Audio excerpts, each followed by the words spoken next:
Continuando con la parte 2 de este estudio, ahora veremos el Evangelio de la Iglesia de Cristo o de la sobreabundante gracia.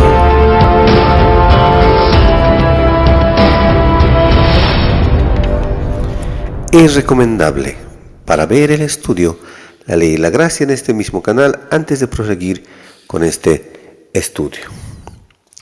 Bien, recordemos que la muerte de nuestro Salvador, no su nacimiento, es la línea que separa un antes y un después, los tiempos perfectos de Dios, o Cairo.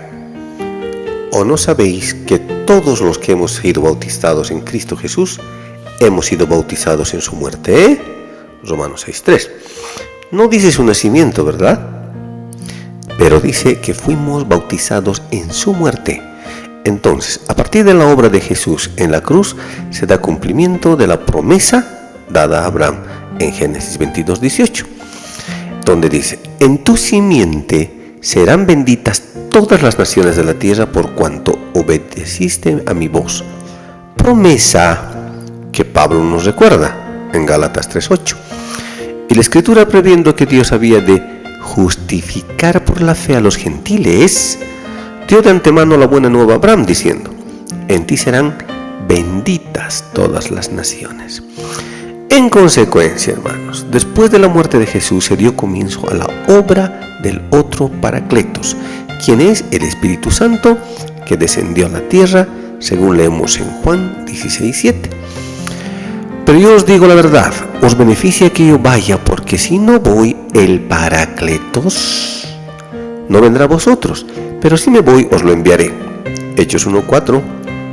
Y estando con ellos, les mandó no alejarse de Jerusalén, sino esperar la promesa del Padre, la cual dijo: oísteis de mí, porque Juan en verdad bautizó con agua, pero vosotros seréis bautizados en el Espíritu Santo, ¿verdad? Dentro de no muchos días. El bautizo en el Espíritu Santo ya no era solo con agua, como en el bautismo de arrepentimiento de Juan. Veamos. Hechos 2:1. Cuando llegó el día de Pentecostés, estaban todos unánimes juntos, y de repente vino del cielo un estruendo como de un viento recio que soplaba, el cual llenó toda la casa donde estaban sentados, y se les aparecieron lenguas repartidas, como de fuego, asentándose sobre cada uno de ellos.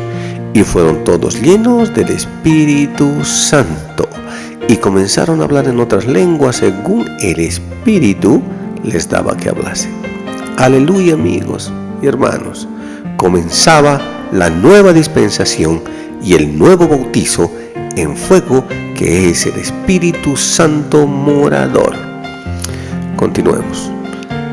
El Evangelio de la sobreabundante gracia o de la Iglesia de Cristo.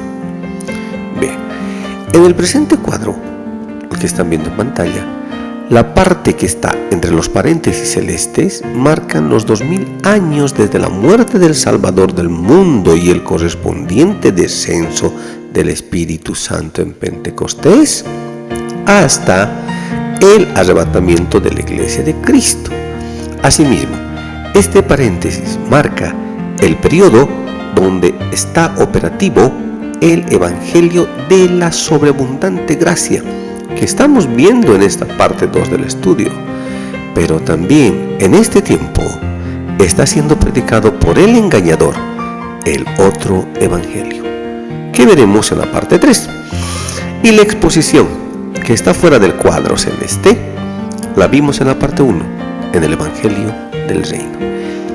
Este Evangelio de la sobreabundante gracia está dirigido a la manada pequeña y ve las naciones en estos 2000 años actuales. Bien, ¿quién es esta manada pequeña? Ahora veamos eso. La manada pequeña. El Señor, después de haber resucitado, manda a predicar este Evangelio de la gracia a sus apóstoles, diciendo: seréis testigos en Judea y en Samaria primero, según Hechos 1:8. Pero recibiréis poder cuando venga sobre vosotros el Espíritu Santo, y me seréis testigos en Jerusalén y en toda Judea y Samaria, y hasta lo último de la tierra. Lucas 24, 46, 47. Y les dijo: así está escrito, que el Cristo padeciera y resucitaría de entre los muertos al tercer día, y que en su nombre se proclamara el arrepentimiento para liberación de pecados en todas las naciones, comenzando desde Jerusalén. Siguiendo este contexto, el Evangelio es entregado al judío primero y después al griego, que es el resto de la humanidad. Romanos 1:16. Porque no me avergüenzo del Evangelio, porque es poder de Dios para salvación a todo aquel que cree, al judío primeramente y también al griego. Como resultado de predicar primero a Israel, aconteció la conversión de la manada pequeña en Pentecostés y en Jerusalén. Bien, Hechos 2, 41, 42. Así que los que recibieron su palabra fueron bautizados, y se añadieron aquel día como 3,000 personas, y perseveraban en la doctrina de los apóstoles, en la comunión unos con otros, en el partimiento del pan y en las oraciones. Creyeron aquel día 3,000 personas, y el apóstol Pablo nos aclara magistralmente que esta manada pequeña del pueblo de Israel fueron salvos por gracia y no por obras, según Romanos 11, 5 al 7.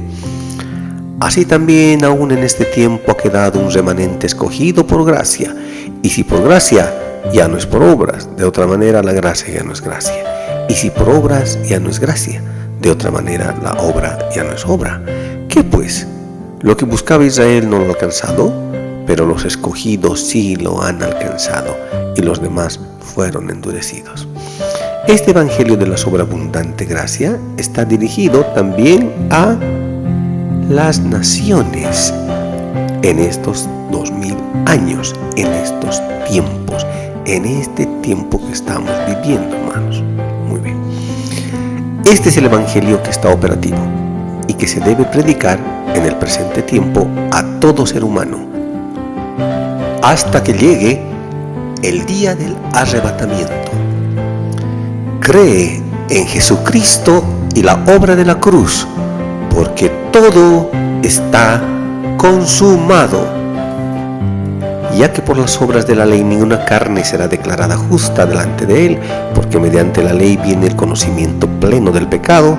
Pero ahora, aparte de la ley, se ha manifestado la justicia de Dios, atestiguada por la ley y los profetas, la justicia de Dios mediante la fe de Jesucristo, para todos los que creen. Porque no hay distinción alguna, por cuanto todos pecaron y están privados de la gloria de Dios, siendo declarados justos gratuitamente por su gracia, mediante la redención que tienen en Cristo Jesús. Hermanos y amigos, todos los que creen son declarados justos. Juan 3:16. Porque de tal manera amó Dios al mundo que ha dado a su Hijo unigénito, para que todo aquel que en él cree no se pierda, mas tenga vida eterna. El mandamiento es para todos. Por eso dice la palabra: todo el que cree tiene vida eterna. Y así leeremos en la perfecta palabra el llamado a creer. Veamos, hermanos, Juan 3:36. El que cree en el Hijo tiene vida eterna, pero el que rehúsa creer en el Hijo no verá la vida, sino que la ira de Dios está sobre él. Juan 6:40. Y esta es la voluntad del que me ha enviado, que todo aquel que ve al Hijo y cree en él tenga vida eterna, y yo la resucitaré en el día postero. Juan 6:47. De cierto os digo, el que cree en mí tiene vida eterna. Juan 7:38. El que cree en mí, como dice la Escritura, de su interior correrán ríos de agua viva. Juan 11:25. Le dijo Jesús: yo soy la resurrección y la vida. El que cree en mí, aunque esté muerto, vivirá. Juan 11:26. Y todo aquel que vive y cree en mí no morirá eternamente. ¿Crees esto? Juan 12:44. Jesús clamó y dijo: el que cree en mí, no cree en mí, sino en el que me envió. Juan 12:46. Yo, la luz, he venido al mundo para que todo aquel que cree en mí no permanezca en tinieblas.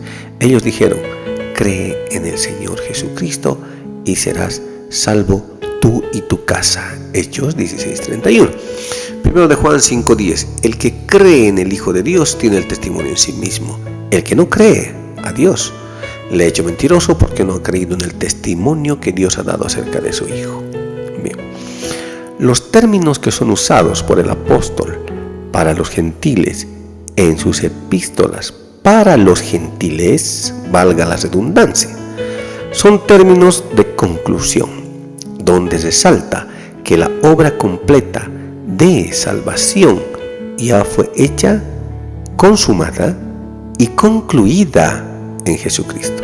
Recalco, hermanos y amigos, en Jesucristo. Primero, porque en Él se hizo la obra.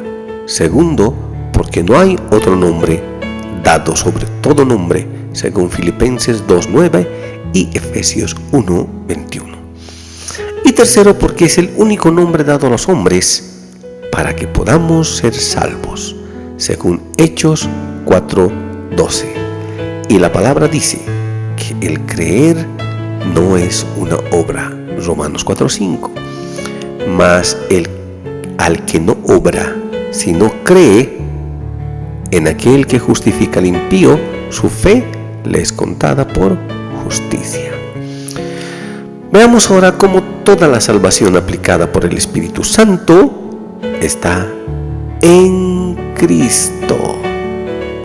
Bien, la gracia que nos salvó, según de Timoteo 1:9, quien nos salvó y llamó con llamamiento santo, no conforme a nuestras obras, sino según el propósito suyo y la gracia que nos fue dada en Cristo Jesús. En Cristo Jesús, antes de los tiempos de los siglos. Bien, el supremo llamamiento o salvación, Filipenses 3:4.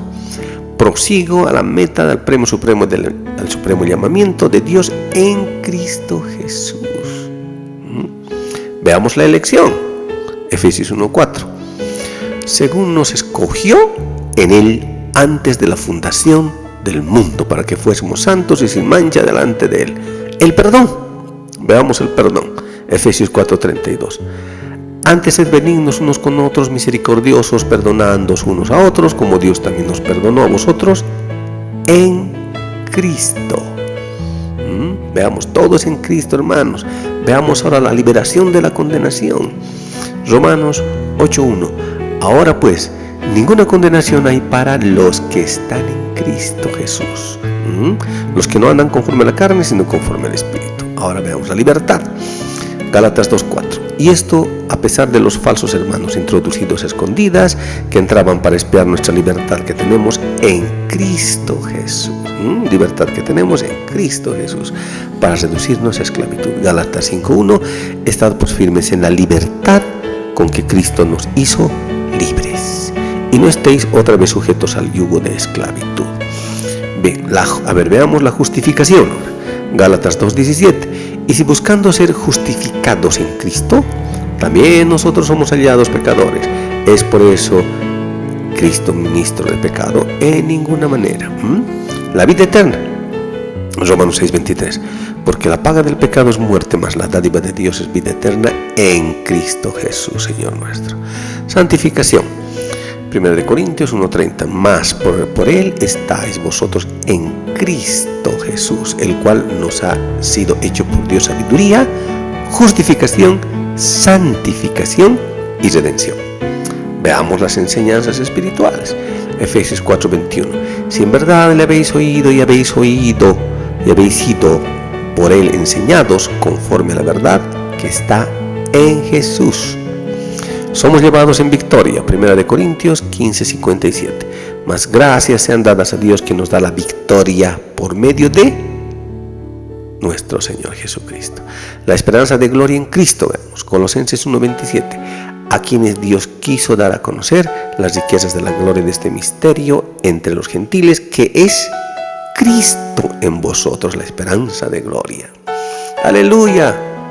Toda la salvación es en Cristo Jesús, Señor nuestro. Es por ello que ese hasta ahora de Juan 16:24 que dice: hasta ahora nada habéis pedido en mi nombre, pedid y recibiréis, para que vuestro gozo sea cumplido. Es una transición, ese hasta ahora es una transición delicada a un nuevo mensaje distintivo de estos 2000 años de sobreabundante gracia, que comenzó con el descenso del Paracletos, el Espíritu Santo y su correspondiente obra. Un mensaje que nos muestra un nuevo nombre, que es sobre todo nombre, Jesús. Y además de la gracia, también aparece la sangre, hermanos. Romanos 3, 25, 26. A quien Dios exhibió como propiciación por su sangre. Nuevamente, a quien Dios exhibió como propiciación por su sangre, mediante la fe, como demostración de su justicia a causa del pasar por alto los pecados previamente cometidos en la tolerancia de Dios, para la demostración de su justicia en el tiempo presente, para ser justo cuando declara justo al que es de la fe de Jesús. Veamos ahora una maravillosa conversión bíblica en el apóstol Tomás, cuando le contaron que Jesús había resucitado, quien dijo: si no viere, no creeré, según Juan 20, 25. Pero 8 días después, apareciendo el Hijo de Dios resucitado, le dijo: no seas incrédulo, sino creyente, en Juan 20, 27. Luego dice a Tomás: trae acá tu dedo y mira mis manos, y acerca tu mano y métela en mi costado, y no seas incrédulo, sino creyente. Maravilloso Jesús, le dice que crea. Luego ocurre la milagrosa conversión de Tomás, quien reconoce la plena deidad de Jesús. En Juan 20, 28, leamos. Respondió Tomás y le dijo: Señor mío y Dios mío. Y el Señor de señores, con toda la potestad que le fue dada, declara: bienaventurados a todos los que creen sin ver. Juan 20, 29, leamos, hermanos. Jesús le dice: porque me has visto, has creído. Bienaventurados los que no vieron y creyeron. ¿Quiénes son los que no vieron y creyeron, hermanos? Aleluya. Somos la iglesia de Cristo, el pueblo que no era pueblo. Bendito Dios. Romanos 10, 19 dice así: pero pregunto, ¿acaso no lo conoció Israel? Primeramente Moisés dice: yo os moveré a celos con uno que no es pueblo. Os provocaré a ira con gente insensata. La gloria sea para nuestro Dios. Fin de la segunda